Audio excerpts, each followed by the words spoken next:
I have to admit that I had no idea where I was going to go with my talk today. You know, here I am, a person that people are expected to be able to turn to for guidance and comfort and clarity.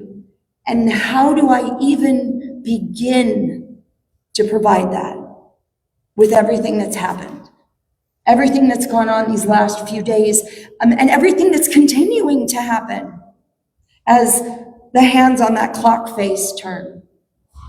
When people in our immediate community are faced with the reality of losing all their earthly possessions, when entire communities have been leveled, when our surroundings lay in rubble, what words of consolation could I possibly offer that would be louder than the voice of despair already screaming in the minds of everyone affected? How can I possibly find the right words to make people not feel so lost? When I sat down to write this, I had no idea where to begin. I have all sorts of ideas to help. I have all kinds of thoughts about where we can go from here. Lots and lots of possible beginnings of solutions, at least on the small scale. But how do I get people who are living through one of their greatest fears? How do I get them to find peace? How do I get them to hear the love and hope and unity of my intention when they're feeling like they've lost their very foundation? I asked all of those questions when I tried to come up with words for you today. And suddenly, it all became clear. I had to stop trying to offer you my thoughts and hopes, my ideas from right inside my head, where I can misread and misthink what you or anyone else, where you might be coming from. I had to get out of the way and let Spirit lead. I need to trust that whatever came through was something that someone listening needed to hear. I needed to become the instrument through which God reveals its love.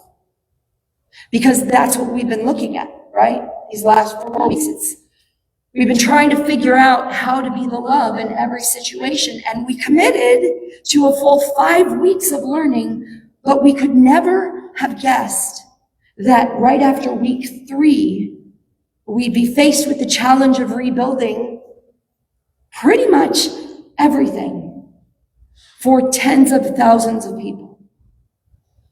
And that, my friends, will most definitely require us to fully embody love. Despite tremendous challenges to patience and time and resources and so much more. But are we up to the challenge? Yes, we are. Not only are we up to the challenge, but we were in fact created for it. I knew that, of course, before writing anything. The part I did not know was where I was going to turn to find supporting evidence of that and practical advice. So, of course, if you've been coming to Santa Anita Church for a while, if you've been listening online, you know exactly what I did next, right? I turned to my books. I walked up and I plucked out kind of a handful of titles that kind of grabbed my attention, and I carried them back to the table where my computer awaited me. And I hoped for the best. And here's where my hope led us. The first book I looked at was When the Worst That Can Happen Already Has by Dennis Holy. And when I opened the book to a random page, as you do, this was on page 283. This is just the first place I opened. He said, "We hate that change is thrust upon us against our will. The loss of a job, the death of someone we love, illness, disability, divorce, separation may produce guilt, anger, hopelessness, despair. Feelings must be felt. Losses must be grieved. Accepting radical change necessitates summoning up all of our coping skills. It appears that our world has come to an end. Hopelessness is a normal human reaction. It is the way that we comprehend for the moment what has happened to us. We know that others have coped with similar difficulties. However, even with that evidence, we doubt our ability to survive. In our despair, we hold on to life with white knuckles. We are forced to examine self and look for options. Others help us. Then amazingly, we recover as millions have done before us. We grow. We become different. We live a new and different life. It's okay again, often better. Traumatic events set the stage for transformation. And after reading that, I thought, hey, this book's onto something. This guy had something good to offer here. I wonder if I can find something else to build upon that. Specifically, something that fits what we're facing right now. And then I flipped to another random page because I do that. Nothing. And I did it again. Nothing. And then I did it again, and what? Nothing. But then I went back to that last bit that I shared, and I read the pages to follow, like normal people do when they read a book. And to my amazement, it was there. So continuing on pages 284 and 85, it says the normal reaction to a quake is shock. It comes out in many different ways. Normally, you don't see people collapsing and crying. A lot of activity can come out of that shock. People go into action. If it's not heroic, it's some other kind of movement. After the earthquake of 1989 in San Francisco, I heard many stories from the people who came to our earthquake support groups. People would come to the groups who had lost their homes. They would be angry. People who had suffered lesser things would be angry or sad or depressed. The horrors take a long time to process. There's the fight or flight syndrome. That's normal. A major event such as an earthquake can be a time for transformation. It's a good time to look for things that can come up. If you're familiar with tarot cards, he says, you know that the Tower in the Crowley deck is a beautiful card. It shows a building tumbling. There's a lot of reds and blacks in it. There's lightning. It's all very much like a quake or a fire. The main theme of that card is transformation. You can change in a positive way, or you can go the other way. You can become angry or bitter.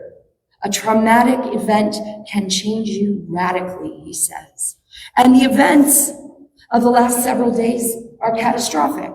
We can all agree, right? People's lives have absolutely been changed radically. Many, many people's lives. This we understand without having to look deeply, but what now? Now that we've acknowledged that some of our boats have been rocked, and some of them have been damaged, and many of them have been fully capsized, what next? I would like to share this true story with you. It is the story of author and activist Holly Dexter. She says, on November 18th, 1994, I wake from a vivid dream. I sit up in bed, heart pounding, my face wet with tears. My husband Troy asks, what's wrong? I was falling backward in this huge avalanche, I sob, and everything I owned, everything I'd ever accomplished in my life was tumbling over me, pounding and crushing me until there was nothing but dust. It was just a dream, honey, Troy says as he wraps his arms around me. The next morning, Sissy, 9, and Taylor, 4, are downstairs eating Cheerios. Cartoons hum cheerily in the background. The dogs are under the table waiting to catch any stray crumbs. And I try to shake the residual feelings from the dream. Everything's fine. Everything's fine, I say to myself all day long. After school, I drop Sissy at her dad's house for an overnight visit. And as I drive home, my chest muscles seize. I wonder what's wrong with me. Maybe I need medication or to go back to therapy. By the time I walk into our house, I can barely breathe. I think, if I nap, I'll feel better. So I bring my dogs, Whitney and Lady, my cats, Angel and Munchkin, and my Bunny, into my bedroom. It's an odd thing I've never done before. I fall into a deep sleep, but when I wake, I'm still edgy. Troy, Taylor, and I have dinner. After Taylor's bath, I zip him into his pajamas. We have a Peter Pan versus Captain Hook sword fight with toothbrushes. And then I read his favorite book, The Grouchy Ladybug, and sing to him until he falls asleep. Outside, a full moon hangs in the sky. It shines like an icy sun, giving me an ominous feeling. In the next room, Troy and our friend Donna are tuning their guitars. We're preparing for a gig. My throat is tight. My breathing shallow. I'm not hitting my notes. Donna asks, "What's up, girl? You're not yourself." I tell her about the dream. Donna touches my arm. "Halls, we don't need to do that now. We can reschedule." I don't answer directly, though the knot in my stomach is still there. But somehow, her words and Troy's comforting words, "You're safe," they settle me a bit. After Donna leaves, I wash my face, brush my teeth, and slip on my nightgown. Ordinary things on an ordinary night, but I'm still anxious, eyeing the full moon. I lay in our bed while Troy falls asleep. Angel and Munchkin curl on either side of me, purring. Agitated, I walk the house, checking for what I do not know. I wander into the kids' room. Taylor sleeps and I pull the covers around him and kiss his forehead. I walk downstairs to check the hearth. The fire we'd lit earlier is almost out. I climb the stairs and fall back into bed, but an hour later, panic wakes me. I wander the halls. It's still in the house, too still. A thin veil of smoke from the fireplace lingers in the air. I force myself to go back to bed. Within an hour, I'm awake again. I stand in the kids' room. The house seems smokier than it was before, but how can that be when the fire burned out hours ago? I crack a window, return to bed, and fall into a deep sleep. I hear screams. "It's Troy! Holly, get out of the house!" Hearing the panic in his voice, I bolt upright. I run to the bedroom door, swing it open, and I am blown back, knocked to the floor. Searing heat and black smoke overtake me.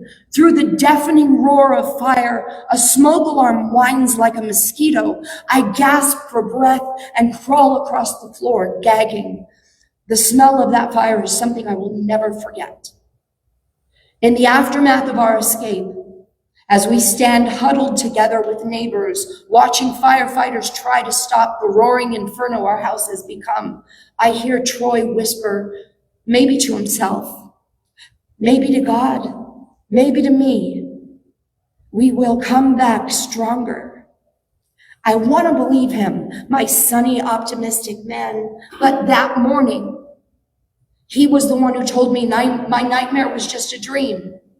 Now I'm wide awake and my nightmare is real. Days after the fire, I wake to the smell of stuffing and the sounds of the Macy's Thanksgiving parade on TV. Is it Thanksgiving? I sit in my mother's kitchen. "Morning, sweetie, coffee's made. Want some?" she offers. All week long, cars pulled up to my mom's house with donations. Calls come from friends, and they suggest a benefit concert. By night, Troy and I are plagued with nightmares. By day, we're surrounded by love. We've been given the chance to feel something that most will never know, to be held by hundreds of unseen hands, a comforting yet overwhelming sensation. Here we are on this day of giving thanks, grateful, yes, and also tired of being grateful and needy. We spend the day digging through bags of stuff. Some people use the fire as an excuse to get rid of junk. And this helps us laugh again. Used underwear? Bonanza. A bag full of jock straps? You shouldn't have. A wetsuit?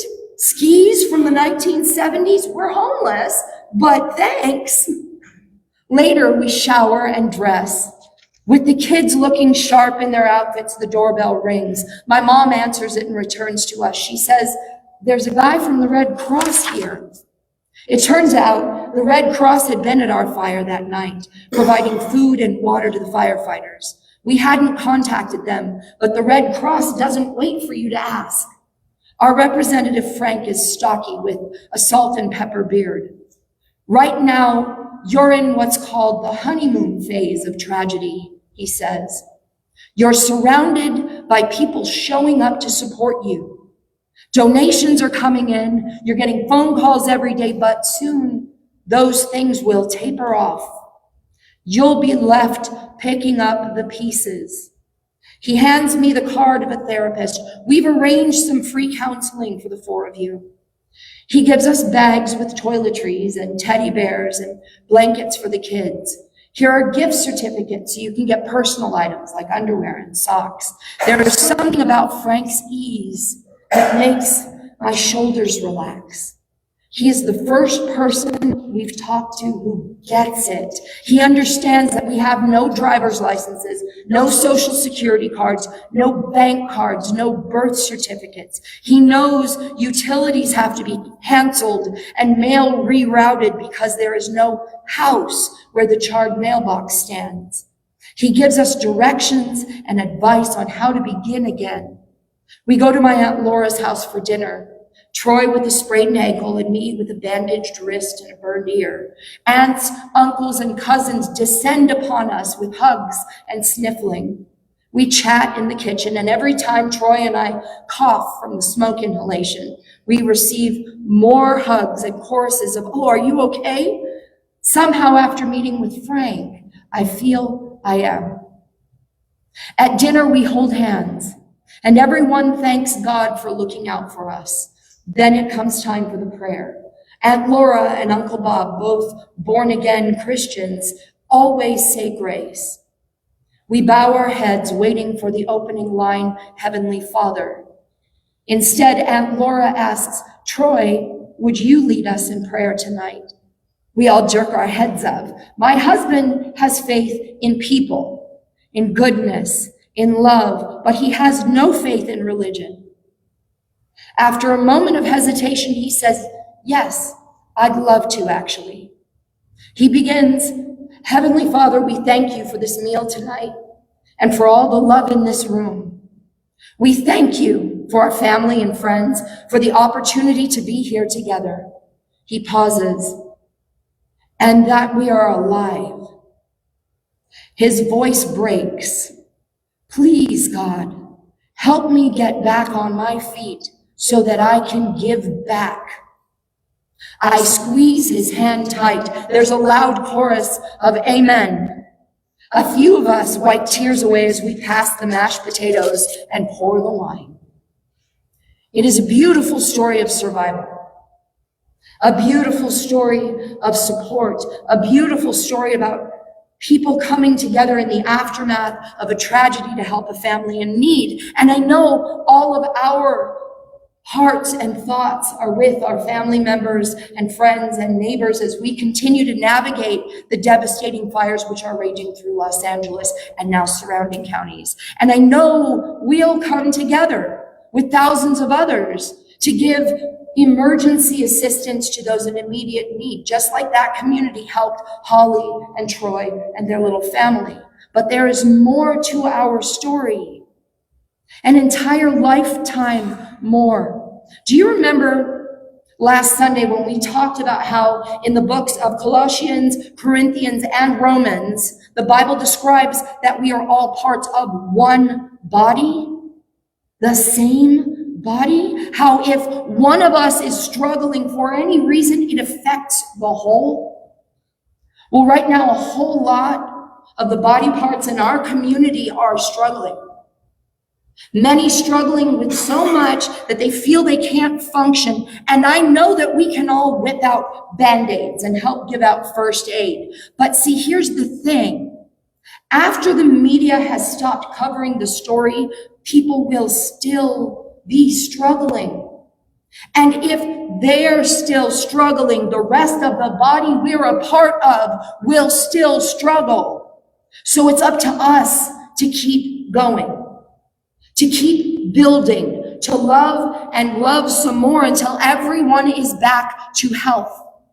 And it's not just about taking care of others and replacing or rebuilding possessions, because when we make the commitment to stay the course for the long haul, when we stand strong and tall for however long it takes, giving strength to our sisters and brothers and others, we cultivate love. Our acts of love and selflessness and compassion begin to take on a life of their own. Kindness and patience become our default setting because all of that steadfast support and unwavering courage results in trust. And trust relieves burdens. It removes fear. It halts stress.